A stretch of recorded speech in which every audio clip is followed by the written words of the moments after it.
तो hello friends, कैसे हैं आप लोग। तो आज हम जानेंगे यूएस इंडिया पे टैरिफ लगा रहा है, क्यों लगा रहा है, कितना लगा रहा है। अभी तो न्यूज़ आई है कि 500% का टैरिफ लगा रहा है। और मैंने कुछ ट्रेड लिए थे, उसके बारे में बताऊंगा, क्यों लिए थे ये बताऊंगा। यहाँ से जो भी चीज़ एक्सपोर्ट होती है यूएस उसको खरीदता है डॉलर में। तो जब डॉलर में खरीदता है तो मान लीजिए, मैं आपको चार्ट पे समझाता हूँ।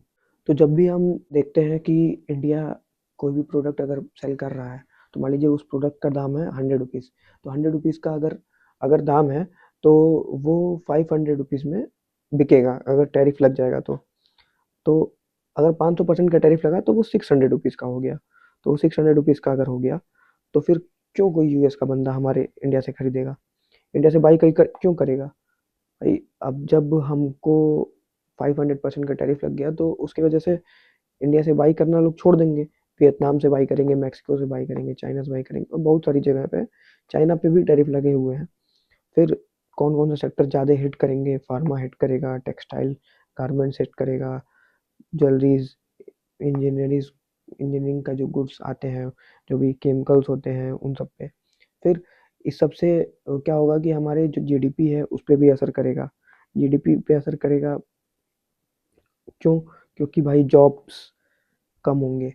जॉब्स कम क्यों होंगे? क्योंकि भाई जब ऑर्डर कम आएंगे तो फैक्ट्रीज में वर्कर्स जो होंगे उनकी कम आवश्यकता पड़ेगी। तो फिर उस वजह से हमें जॉब्स ज़्यादातर जाएंगी। फिर रुपया जो है, मतलब वो कमज़ोर होगा। उसके वजह से हम देखेंगे, फेस करेंगे कि डॉलर बढ़ रहा है, रुपीज़ की वैल्यू कम हो रही है। फिर लॉन्ग टर्म में इंडिया को देखना चाहिए, अगर इससे छुटकारा पाना है तो हम यूरोप की तरफ जा सकते हैं, मिडिल ईस्ट की तरफ जा सकते हैं, अफ्रीका की तरफ जा सकते हैं, एशियन कंट्रीज़ पे रिलाई कर सकते हैं। अब फिर और उसके लिए क्या कर सकते हैं हम, मेक इन इंडिया प्रोडक्ट्स पे ज़्यादा ध्यान देना चाहिए हमें। फिर अब अगर सैंक्शन लग ही जाता है, अभी तो 50% था, अब सुन रहे हैं 500% का लग सकता है। तो ये सब चीज़ें हैं। अब आप समझ गए होंगे, आपको क्लियर हो गया होगा कि ये टैरिफ का क्या मसला है। हम आते हैं निफ्टी पे। अब निफ्टी पे क्या हुआ कि निफ्टी बहुत गिरी। क्या हुआ, सेंसेक्स 700 पॉइंट नीचे आ गया क्योंकि उसकी एक्सपायरी थी और एक तरफा ही नीचे गिरा। वही यूएस के टैरिफ की वजह से एफआईआई की सेलिंग आई, ग्लोबल प्रेशर हुआ, ये सब चीज़ें हुआ। मैंने तो ट्रेड लिया था दो चीज़ों में, भी मैं उसको दिखाऊंगा लाइव ट्रेड कैसे मैंने लिया और क्या हुआ उसमें, स्टॉप लॉस हुआ या प्रॉफिट हुआ, जो भी हुआ आपके सामने आएगा अभी। फिर हम देखते हैं कि निफ्टी -263 पॉइंट्स नीचे, 3 शेयर्स डाउन थे, 7 शेयर्स अप थे। ₹14 डाउन है। क्रूड ऑयल बाई किया जा सकता है, भाग सकता है। निफ्टी बैंक में क्या हुआ कि आईसीआईसीआई अप था और आईडीएफसी अप था, और सारे के सारे बैंक्स नीचे थे, डाउन थे। भी शायद शॉर्ट कवरिंग आ सकती है, मुझे ऐसा लगता है। मेरी एनालिसिस देखिए, आगे देख सकते हैं आप। निफ्टी पे सपोर्ट है दो जगह, 25,800 पे, फिर 25,710 पे। और मुझे ऐसा लग रहा है कि निफ्टी बैंक 60,000 क्रॉस कर सकता है कल, अगर शॉर्ट कवरिंग आई तो। अब हम चलते हैं चार्ट पे, जो मैं आपको ट्रेड लिया था वो दिखाता हूँ, क्यों लिया था पहले वो दिखाता हूँ।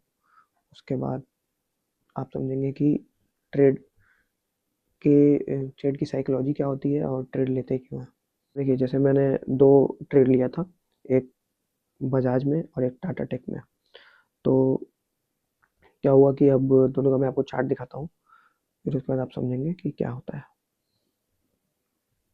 पहले हम बजाज का चार्ट देखते हैं, मैंने बजाज में क्यों ट्रेड लिया।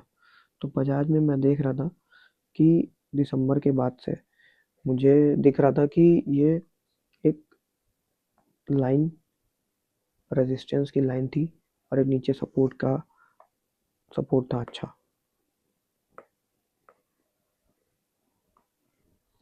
तो ऊपर से जब ये काट रहा था इसको, तो बाई यहाँ बन रहा था, तो बहुत अच्छा बाई था, इसलिए इसमें बाई किया गया।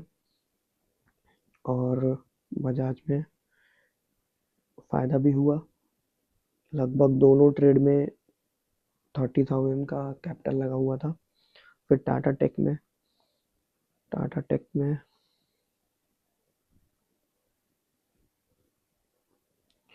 टेक में एक बॉक्स बना दिख रहा था मुझे। इस बॉक्स के ऊपर जब ट्रेड करना चालू किया तो मैंने जब इस बॉक्स के ऊपर निकला तो मैंने इसको बाई किया था, बट इसमें मेरा स्टॉप लॉस हिट हो गया FII सेलिंग की वजह से। वही तो इस वजह से मुझे स्टॉप लॉस उसमें लग गया, लेना पड़ा। इस वजह से इसमें आपको -3300 दिखाई दे रहा होगा। तो इस तरह से ट्रेड लेते हैं, और तो इसी तरह से ट्रेड लेते हैं। और मैंने लाइव ट्रेड आपको दिखाया। ये मेरा आज का ट्रेड था। एक लॉट में काम किया था आज। और आज क्योंकि बहुत सी चीज़ें थी, यूएस में काफ़ी चीज़ें चल रही थी, और उसकी वजह से मुझे आज ट्रेड नहीं करना था। फिर भी मैंने एक एक लॉट में ट्रेड लिया था। 800 शेयर एक लिए थे, एक 50 शेयर का होल्ड किया था। दोनों कॉल ही लिया था। जबकि मार्केट नीचे गया, एक में मुझे फ़ायदा हुआ, एक में नुकसान हुआ।